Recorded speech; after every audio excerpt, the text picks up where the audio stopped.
Good morning, everyone. We are so pleased to welcome you today to our program to talk about the SIF Innovator Fund. As Tanya mentioned, we have a packed agenda, so we'll go ahead and get started. Today's conversation is not a webinar, it's a participatory Zoom call. We're going to have some time at the room at the end for Q&A from everyone.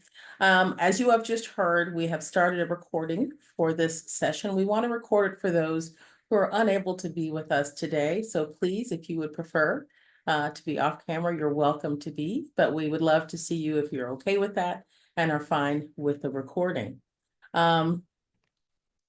I'd like to first just start by talking a little bit about the Social Innovation Forum as we work through our time together today. For those who may not be familiar, I should introduce myself. I'm so sorry. So again, good morning. I'm Wyona Lynch McWhite, Executive Director of the Social Innovation Forum. I use the she, her pronouns, and I am so pleased to be with you. The Social Innovation Forum, or as we also call ourselves, SIF, has been around for 21 years with a wonderful mission to create positive social change in Eastern Massachusetts. We do that work by engaging leaders, strengthening organization, and building networks. Our work is to be a capacity builder. We work at the intersection of innovators and entrepreneurs and connecting them with the resources that are provided through investors and supporters. We call that our marketplace model. Our approach is unique in that we like to help inform funders and investors so that they understand how to use their resources wisely. And we also work to help educate and support leaders of nonprofit organizations in the wonderful work that they do. We support connections and building relationships across both of these elements to bring social change, as I said before. So we do have a packed agenda, and I want to talk a little bit about what SIF offers for those that may not know.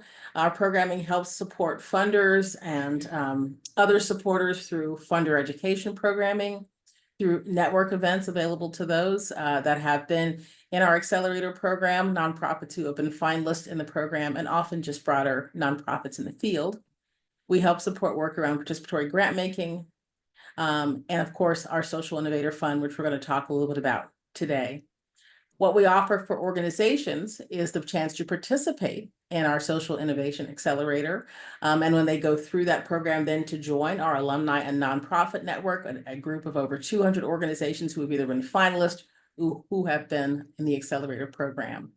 We also offer skill-based capacity camps, which is kind of a modified version of our Accelerator program, offered in specific locations in shorter timeframes. SIF provides co-working space in our Boston offices for nonprofits that might need that service. And we are also part of a larger national learning cohort of place-based intermediaries committed to positive change all across the sector. I'd like to now turn the program over to Tanya Enwald, our Director of Programs, so that she can talk a little bit about why we are together today and what exactly it is that SIF is working to solve. Tanya, over to you. Thank you so much, Wyona. Good morning, everyone. Thank you so much for joining us on this gloomy Monday morning. I'm excited to share more about our work and also why we're here. So on the next slide, see a couple of stats that we thought would be worth sharing. So some of you might know, some of you might not, that there are a lot of resources available to nonprofit organizations. In fact, in 2023, according to the Giving USA report, Americans gave over $557 billion to nonprofit organizations.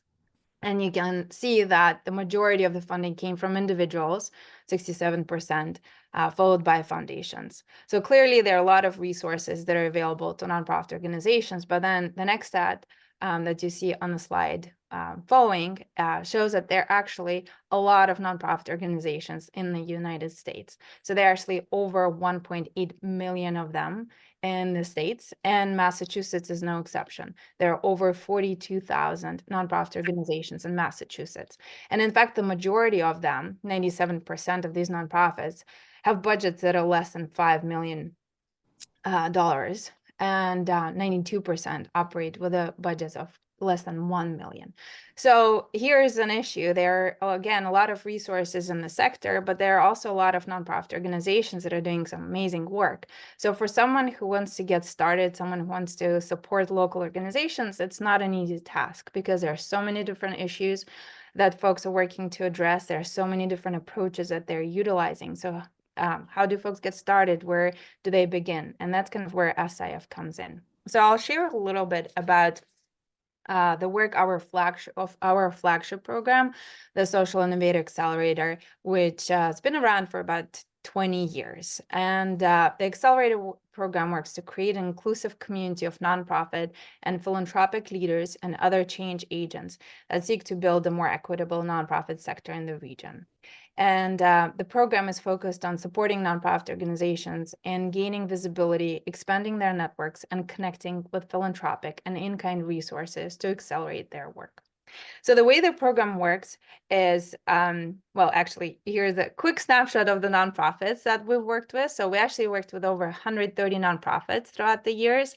All of them we cannot fit on this slide, but here's just kind of a few of them to give you a sense of what kind of nonprofits we work with and a wide range of social issues that they're addressing. And real quickly, in terms of the way our program works, so every year we partner with a range of local funders. We identify multiple social issues that we collectively want to learn more about and highlight. And then we go through a very robust selection process. Right now, we're actually in the midst of a selection process for the 2025 cycle. So we go through the applications. We invite issue experts to help us review applications from nonprofit organizations. We do site visits, we do diligence on nonprofits, and then we select one nonprofit for each of the social issue areas or tracks to join the accelerator program. And once they're selected into the 2-year accelerator program, they get access to a range of capacity building support. So on this slide, you can see that they get consulting, support with public speaking, with graphic design. They have opportunities to expand their professional leadership development through executive coaching. We'll also focus on performance measurement and supporting organizations and figuring out how to measure their progress. Also, there's a certain level of recognition of the work of the nonprofit organizations as they join the accelerator program and the SIF community that helps them secure new connections and new funding. And also they work together as nonprofit leaders, so build community where oftentimes they end up collaborating and supporting each other as well. And also innovators in our network get an opportunity to expand their networks and reach a lot of new potential funders and supporters through different events, particularly through our largest event, which is a showcase. So on the next slide, you see actually 2 events that we want to highlight with you. So the showcase is on May of 15th this year, the next year, at the Artists for Humanity, where we'll hear from the 2025 innovators. And we'll be announcing them publicly at the Warm Winter Welcome, which is on Thursday, December 5th. So we hope that you can join us at both of these events. Again, great opportunities to meet our community members, nonprofit leaders, and other folks in our network. And another piece around the support that nonprofit organizations get in our program is that actually before they used to get only $10,000 of unrestricted grants. And now with the launch of the Innovator Fund that we'll share more about today, the groups would receive at least $30,000 of additional support of unrestricted grants. And we're so excited that this is an opportunity. We've been for years looking for ways to increase this number. And it's really nice to see this become a reality. So obviously, all of the services and connections and support that we offer to nonprofit organizations through Accelerator program are valuable. But access to unrestricted grants is also transformational. So we're very excited about this new opportunity. And actually, if we go to the previous slide, just real quick, once organizations, no, the previous to the other side, thank you. Once organizations graduate from our accelerator program, they join the alumni nonprofit network. And that's where they continue to receive support through workshops, executive director roundtables, learning cohorts. They get support from our in-kind partners, volunteers, and the program is largely driven by the vision of our alumni council, which consists of our past program participants. And on the next slide, just a snapshot of our impact throughout the years. So we collectively helped direct about $61 million in cash and in-kind services to nonprofit organizations in our network. We've worked, as I mentioned, with over 130 nonprofits through the Accelerator program. We have 235 organizations in our broader nonprofit network. And this data is a little bit it's from a few years ago, but generally nonprofit organizations that go through our program tend to double their revenue 4 years after the completion of the Accelerator program. So just kind of give you a little bit of a sense of where we are in terms of impact. And now I am actually very excited to introduce our guest today, Dwight, who has been a supporter of SIF for many years, and we're so excited to have Dwight speak today. He spent about 24 years at Bain Capital, and 18 years of those were in London, opening their European business and leading the office. And then he moved back to Boston in 2018 and has been active in the city's philanthropic community. He currently leads a climate change investment fund that's called Accelerate, and recently became the chair of the Boston Foundation. He's been active in philanthropic activities for a long period of time, having co-founded a social investment model in London called the Private Equity Foundation. And he anchored the Social Innovator Fund as a way to give back to the community through an effective intermediary. And so we're very grateful for Dwight's support and to have him here today to share his view on the work of SIF and intermediaries and UN philanthropy. Thank you, Dwight, for being here. Very happy to, very happy to. I will speak in my role as a donor, so put the Boston Foundation role aside for a minute. But I'd say, what brought me to SIF was just realizing years ago that I was just becoming less and less proximate to the communities and lived experiences, the people that I wanted to support. As I kind of made more money in my business career, I was just getting more and more segmented away from those experiences. And I also found that I had very broad but inaccurate assumptions about how the challenges people in the community faced. And thus, my view of which potential solutions would be impactful was probably wrong. Or even if it might be right, it wouldn't really have legitimacy to be accepted by the communities we're trying to serve.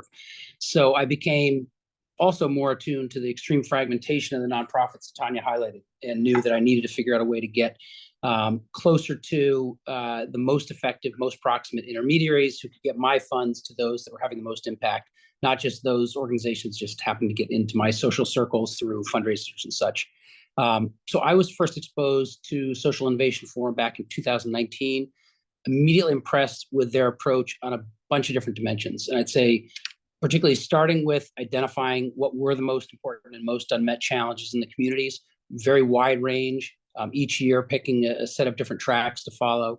The team was very much driven by systems thinking, so they understood the many dynamics that were at play, considered holistic solutions, not just kind of individual, make one change and hope things will be different in the future.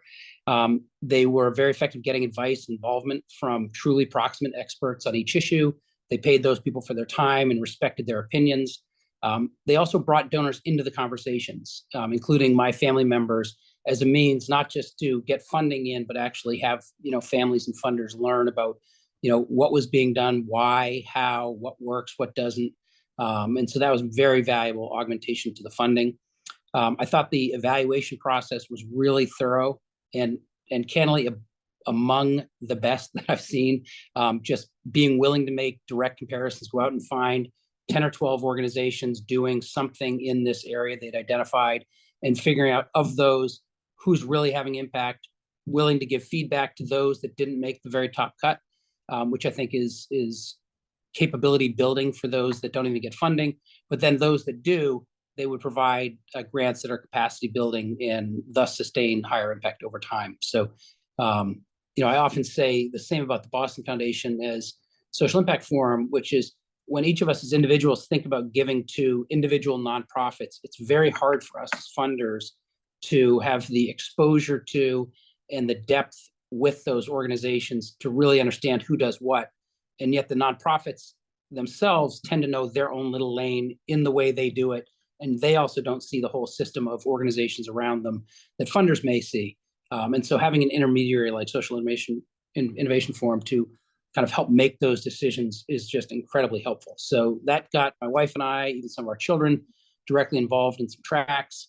And then, as Tanya said, we've more recently been focused on investing to build the actual capacity of SIF itself, so they can spread the process and impact more broadly. So I view them as fantastic complement to what I do at the Boston Foundation, particularly at the grassroots level, and really appreciate having everyone here in various roles of funding and active innovators yourselves. Great. Right. Thank you so much. Really appreciate your support and your appreciation of our process, and the fund definitely has changed our work quite a bit, and we're excited to continue expanding it and growing it. I would also love to hear from, we have two of our past innovators in the audience, so would love to have them share their perspectives, share a little bit about their work and also about their experience working with SIF. So we have Jakari Simpson, who's an executive director of Young Men with a Plan, an innovator from 2022. So he's in our alumni network. And then we have Joanna Pena, who's a founder and executive director of Top Notch Scholars. They're a 2024 innovator who's in our kind of current program. So Jakari, I'd love to pass it to you. We can advance the slides for you to share a little bit about your work and also your engagement with SIF. Thank you. Thank you. Good morning, everybody. As Simon said, my name is Dr. Jakari Simpson, Executive Director of Young Men Plan. And, you know, I got 5 minutes, well, now 4 minutes, about 50 seconds. And so if you guys can go to the next slide, it'd be great. This is really just how we started. So Young Men with a Plan is a holistic mentoring program that aims to meet the young men where they are, and they go through a holistic program which includes a holistic curriculum that involves college and career exploration, social emotional learning, as well as academic support, one-on-one tutoring, coaching, the whole brotherhood model from the near peer mentoring, as well as the alumni support, as well as some of our partnerships. And that's just a quick overview, because I have a slide explaining more later. If you can go back to that slide. So this is how, yeah, that's it, I'm sorry.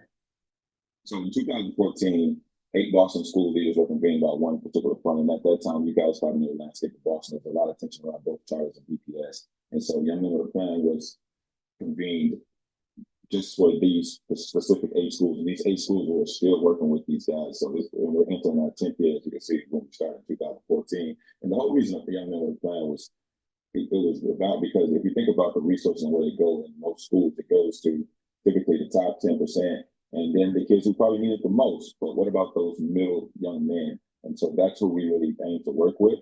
As we see that they have the ability to not only receive what we provide, but take it back in their schools and more so in their families, because they're looking for something, but they're also not really the loudest kids in the room. They're not making the biggest noise, the B's, the C's kids. Oh, you said my sound is muffled? These off. Yeah, it's a little. Let me take these off. Can you guys hear me now? This is much better. Thanks. Okay. And so in 2015, it started with one director as a program director and 8 school-based mentors.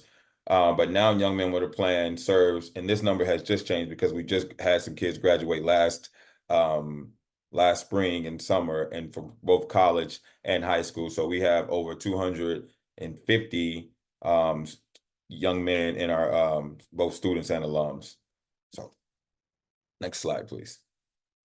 And our mission is, as I mentioned earlier, is a holistic mentoring program that helps young Black and Latino men in the middle make academic and social emotional gains. And they create a plan to access a sustainable future. So our whole idea is we think about the wealth gaps. We wake up, go to sleep thinking about the wealth gaps. And also, how does our program help these young men access a sustainable future so they can afford to live in this beautiful city, but more so in greater Boston, because as we know, with inflation, things are only going to get expensive. And we know through data and research and working with great people what it's going to cost to live in the city.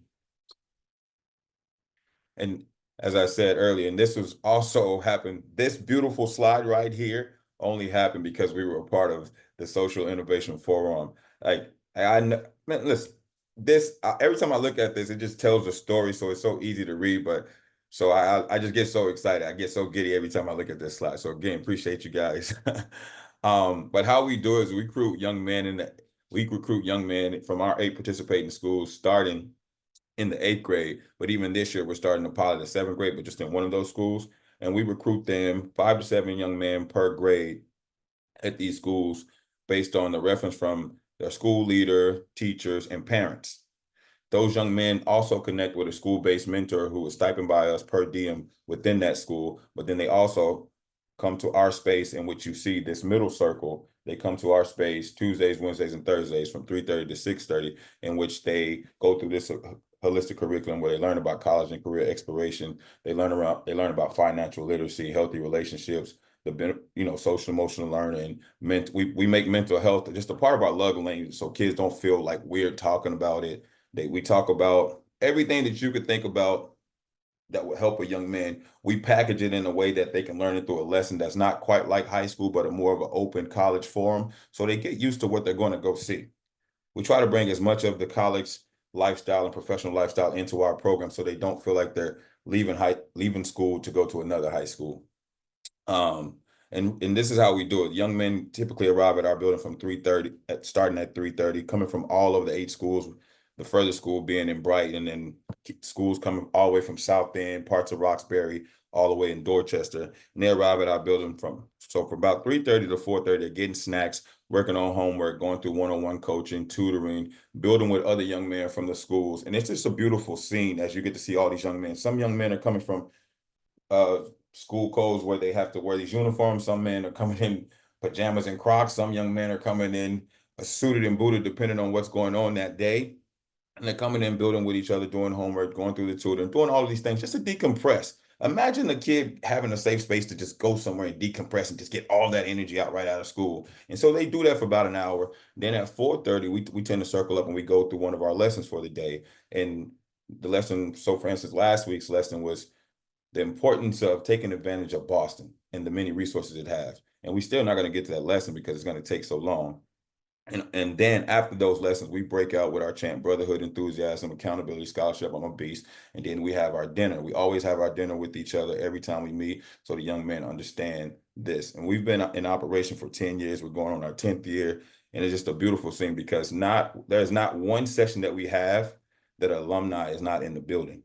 And we have alums in all of the colleges around here. And so they're always in the building, stopping by from Northeastern, UMass, Boston, and so forth, and so on. And the only reason we exist, as you can see on the right side, is to access a sustainable future. Next slide, please. And these are just some research to keep finding. So we're lifelong learners. Anybody that works at our organization is a lifelong learner. So we're always thinking about what can we learn to continue to meet these young men where they are, because the young men, who they were before the pandemic and who they are now is a totally different ballgame. So right now, like even just trying to help the parents, help the communities and the schools and the teachers on the front line do things to re-engage the rewired mind. So, but yet that's a whole different rabbit hole. But next slide, please. Thank you. And this is just one of our alums who recently graduated in Framingham State. So at some point, we would love for you guys to come by and see our space and just, meet some of our young men. And this guy, and he went to Framingham State, graduated from Boston Green Academy, went to Framingham, got caught up in the pandemic, but he stuck through it, finished his capstones, and he graduated with a graphic design degree. And you'll see his arts in around our space. You'll probably see his arts somewhere in Boston as well. So if any of you guys need any help, you can also be referred to him as well. So next slide. In our future, our growth plan, we were always thinking about our future and our growth plan, but then something happened. We met SIF. And I think they just expedited everything. They created a map. And then you guys know when you work with SIF, like I always tell Tanya and Sarah, like I brag about the way they send these detailed emails. We literally copied and pasted so much of that, just even their working environment and culture. When they provide you a plan, you're like, oh, just follow the plan. And then, sometimes you want to deviate. You're like, nah, I'm going to stick to this plan because I like it, because it's concise, it's easy, it's detailed. And that's what was happening as soon as we met them. And so if you could just go to the next slide. Yeah, you right here. That the last one was just a picture, and just a beautiful picture of the young men and some of the guys we work with. But as you can see that when I was an innovator in 2022. So these come from some of our strategic goals as we were meeting SIF. So even when you think about we started SIF and in my organization was only 2.5 people full time. Myself, an assistant director, and a 0.5 director of development. Now we have, as of today, we have 7 full-time people, literally as of today. So as you can just see, we've achieved the 5 501c3 status. And I don't want to disrespect you guys' ability to read, but I just want to highlight some of the things that you see on the screen. And we were just able to expand. Like, it's like they expedited us, they held us accountable, they checked in with us, they provided us with community, but they also provided us a safe space to have like real conversations about, this is our ideas, what do you think? And you know, you're asking people who you're asking for advice, but then they're also partnering you with people who have expertise in every little pocket of it that it relates to nonprofit building. And so we were able to continue to serve our entire continuum of grades 8 through 12, because we used to skip a grade, but through SIF, we were also able to gain more funding. So we have our own space, if you will. Again, I don't want to get too much into that, but if you guys ever have the opportunity to come by, it's 1178 River Street. It's a beautiful space designed just for holistic programming. And we have just come by. So our partnerships, we were able to continue to deepen our impact and network of care and support. There's some people that I met through SIF in 2022 that have, the moment I met them, they've been championing us on every event. Like, I get emails, random emails. Who are you? They're like, oh, this people told me that you were great, so we just want to help. Like, okay, like, we want to call you, and they popping up their family, our kid. Like, it's just different when you go through this program. You're creating this village, and then you're just moving, and all these different people, all these different places, and they really just want to help. And it's just, I think for what's also been the most beautiful thing is the way that our young men and them just naturally connect, so it doesn't feel. And it's not one of those situations. It's like a seamless, big family just continuing to grow. Yep. Okay. Next slide. And this one, our ongoing support and partnership. So we've been through human resources cohorts with Director of Development, Marsha, and we also have my current, who's a recent new hire, Assistant Director of ELO. He's in the development cohort. My other two team members, both Linwood and Des, receive executive coaching. I am always in constant contact with Tanya. I've had the opportunity to talk to Susan various times on thought leadership and funders, and got just so many array of things. We presented on multiple panels and presentations. As I said earlier, our funding, what Tanya said earlier about that funding fact about it doubled. Oh, it doubled without a doubt. And I just think more so than that, we've just been championing through so many obstacles during this time. And huge kudos to SIF. So I hope all of you guys have a growth mindset as you enter, because it is going to be a great, fun time, but you will be pushed. All right, I'm sorry. Bye. That's great. Thanks, Zakari. I appreciate that. And sounds like I haven't seen your new space yet, but sounds like it's beautiful. So definitely encourage folks to come and join and visit. All right, I'm going to pass it to our current innovator. So Joanna just went through the first part of the accelerator program starting in this past January. So still in our current year. And Joanna, I'll pass it to you. Thank you so much for joining us. Awesome. Can you hear me? Yep, we can hear you. Awesome. Well, I am so excited, Jakari. I'm pumped for my future with SIF, because I'm just like finishing the program. So hearing your growth, it inspires me. So definitely I'm super excited for the future of Top Notch, and you, because we have very similar work. So kudos to you for, doing this work for 10 years. My name is Joanna Pena, and I'm the founder and CEO of Top Notch Scholars, and we're located in Lawrence, Massachusetts. And I just want to share that my experience and our experience with SIF, and I'll mention it, in the slides, has been game changing, and you'll see why. So what is Top Notch? We are a youth leadership development organization where we help inner city kids in our communities find their life passions and career goals, and then we map out the intentional steps on how they can achieve those goals. And why is that important? Because to the average person, when you set a goal, you know how to get it, right? But for our inner city kids who live with, and I was one of them, right? Like, I grew up with a single parent. When you grow up with poverty, broken homes, dysfunctionality, abuse, incarceration, when you see those things, you don't see anything beyond that. And so I had a moment in 2014 where I spoke at my old middle school to share my experience, growing up in Lawrence. And I noticed something when I spoke, and that is I was able to move the room. I was able to move the kids to the point that when I finished sharing my story and my mindset and my dedication to academics and the way that I thought different and I wasn't pulled into peer pressure, the kids rose their hand. They were like, Miss, thank you so much for coming in and speaking. I never thought it was possible to be successful being from Lawrence. I said, hold on. I wasn't comprehending that. Another student rolls their hand. Miss, thank you so much for sharing your journey. I want to be just like you, but following my dreams. And at that point, I realized that I had to find a way to make this my lifelong journey to help kids in my communities to understand their value and their potential. And so that's where Top Notch comes in. All the students that come in here that have a dream, we instantly help them understand that they can be successful as long as they put in the work, they surround themselves with mentors and programs, they do the right thing, and they keep academics number one. So how do we do that? So we have 4 programs in our organization as academies. The first one is Entrepreneurship Academy. The Entrepreneurship Academy is an academy all year round where our students learn business skills from A to Z. Sales, customer service, door knocking, presentation skills. We literally prepare them to call up business owners and pitch our program to sell our natural spring water. And the sales of the water create scholarships for kids in the community to go to college, trade programs, and pursue real estate. So essentially, as our students are learning business skills, they're also giving back to the community because we have a huge emphasis on giving back.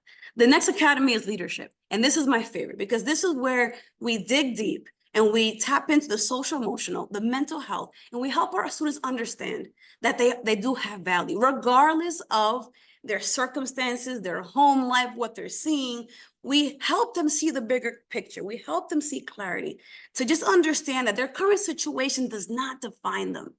And so in leadership, we tap into self-love, self-confidence, goal setting, and we build them from the inside out. So when they go through entrepreneurship, college and career and healthcare, they understand that as long as they stick it through and maintain their grades and surround themselves with mentors and positive, peers, they can be successful. That's leadership.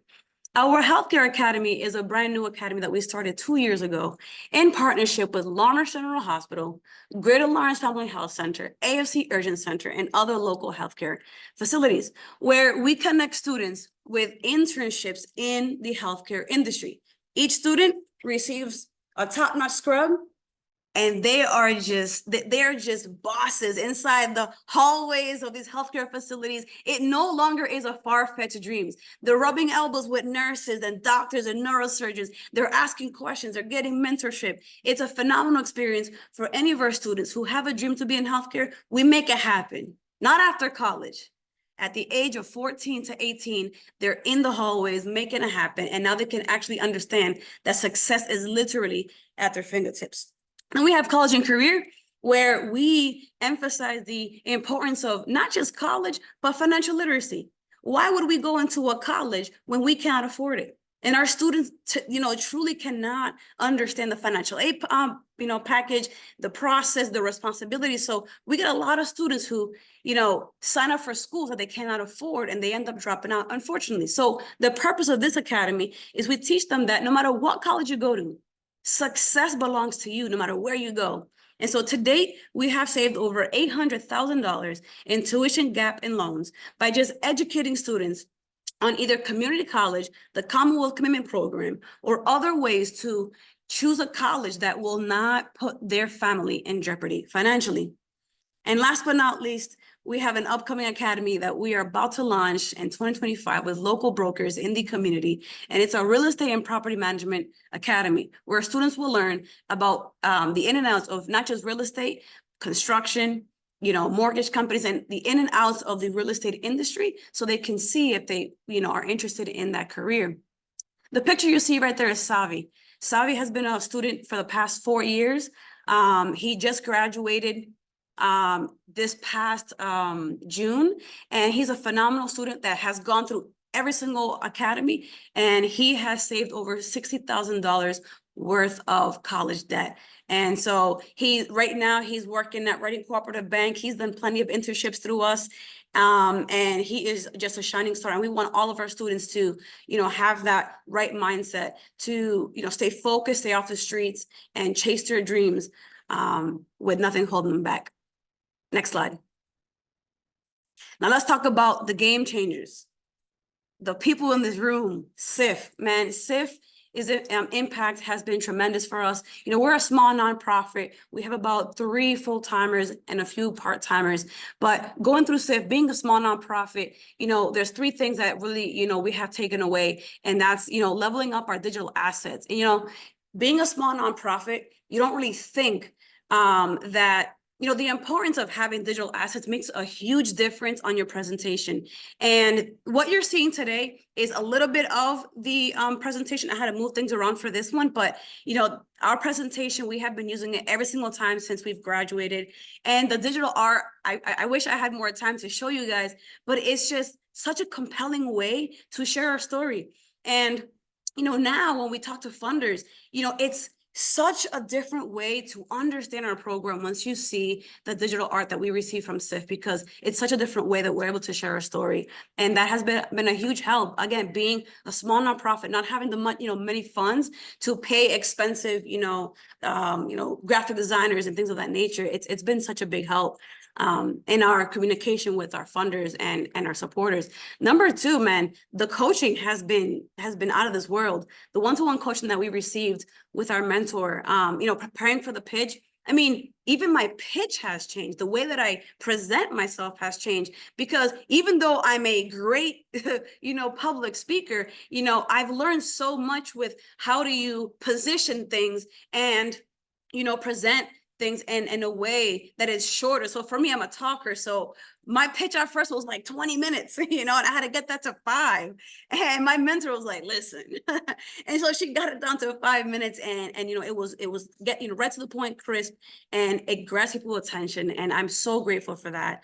And just to have access to her was amazing. And last but not least, and I think this is huge as well, is the connection. And let me tell you, I tell the story all the time. Before I started SIF, literally the first day, it was like the welcome party.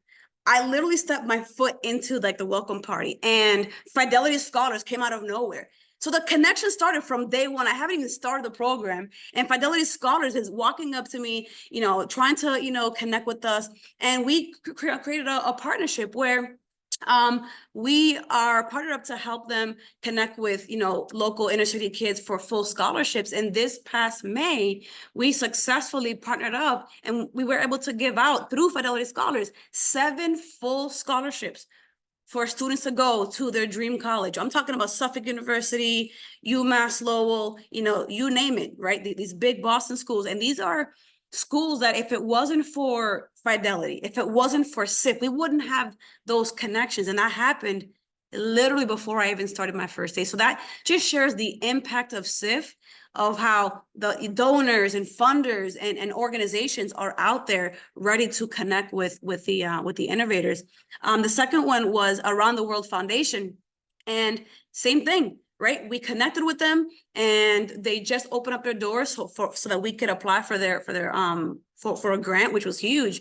And we just finished the application process, and we're waiting. But just to see that, I think the biggest thing about SIF that I love and appreciate, and I don't see a lot around, is that they're intentional. They're intentional about connecting donors to the innovators to donors, and finding that path that crosses, that makes sense. And to me, that's huge, because, there's a lot of organizations out there, but SIF, man, you guys are so intentional that, again, just putting in my first foot into the welcome, we're already connected. And yeah, we're getting ready for the Fidelity Scholars this fall, and we're looking to triple. And to wrap up, what does the future look for, within Top Notch, being, going through the SIF is, we're thinking about going national, and having small conversations with, our consultant, but also, Fidelity Scholars.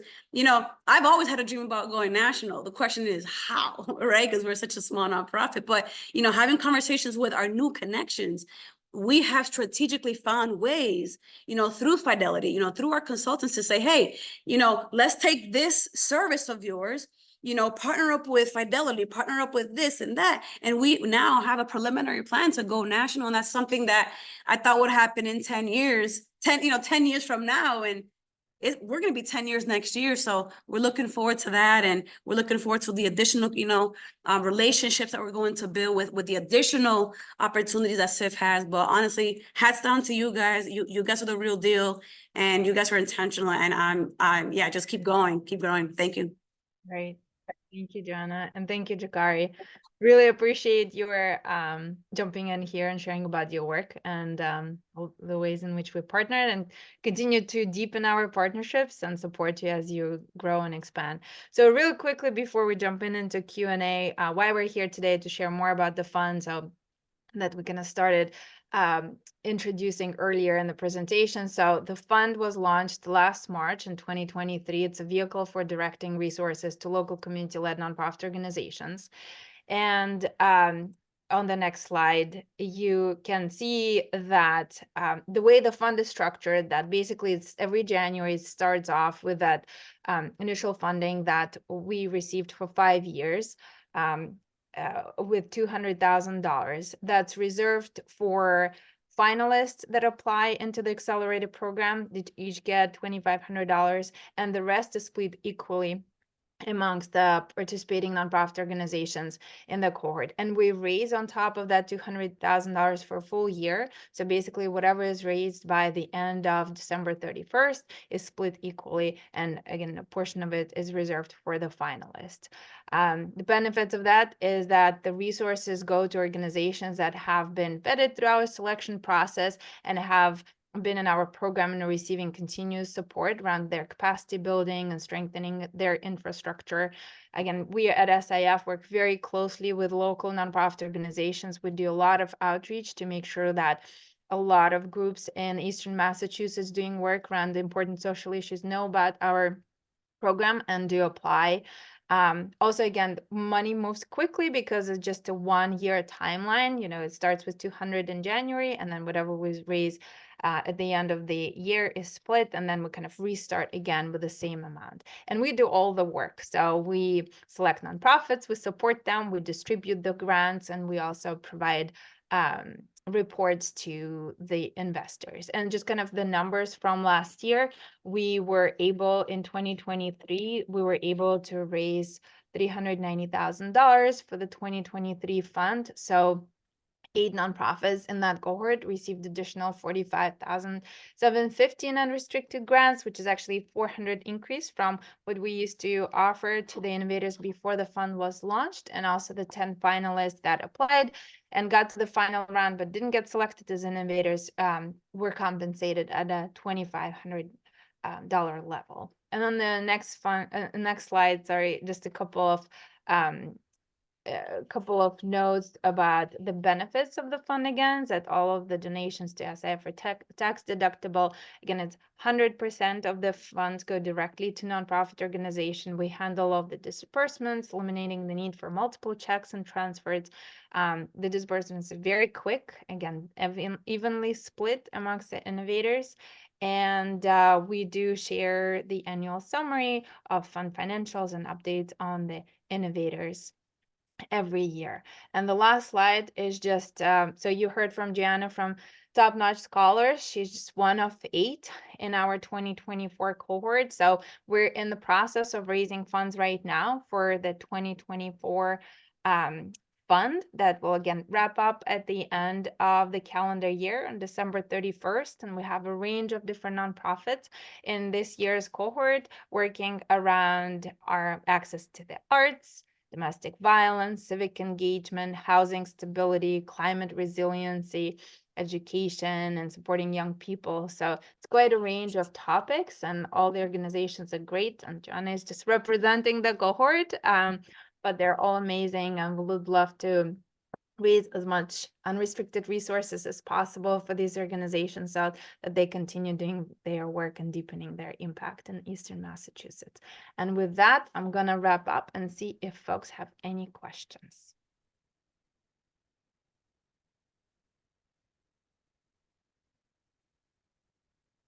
That was a lot of information, so if you also want to reach out to us later, we're always happy to connect with folks and chat more and answer any questions. There's some information that's available on the website about the fund.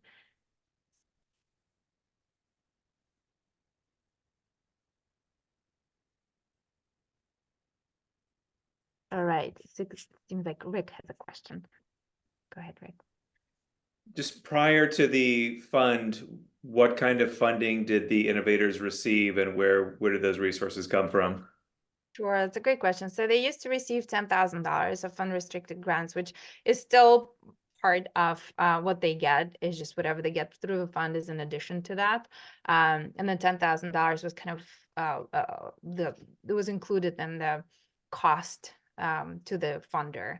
That included again all of the other capacity building support that the innovators get as they go through the program. So basically, it went to from $10,000 last year, for instance, they received over 55 because 45 is just an additional amount that was part of the fund. Thank you.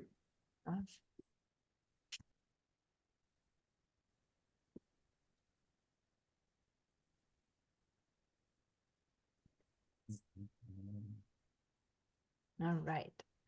Well, I assume it's a good thing that there are no questions, that everything was so clear and folks are so excited. I just can't wait to get started and support the fund and the innovators in our cohort. But I really would like to thank everybody for their time today. We're recording the session as we mentioned, so we'll be following up with an email with a link to the recording, the link to the slide deck, link to the information on our website.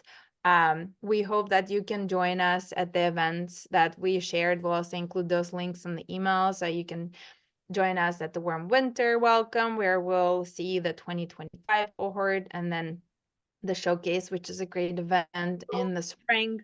But we're very excited about this opportunity, about this fund. And Dwight, thank you so much for joining us today, and thank you for your support. This is a huge deal for nonprofit organizations in our network.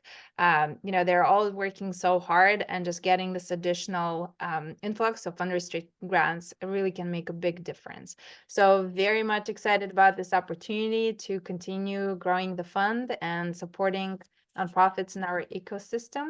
And again, always happy to chat more. It might sound like a pretty complicated vehicle, and also I know that you heard a lot of information today, so always happy to chat offline and just share more about this opportunity. But again, thank you all so much. We appreciate your time. It seems like it stopped raining, so hope you have a great rest of your afternoon. Thanks, everyone.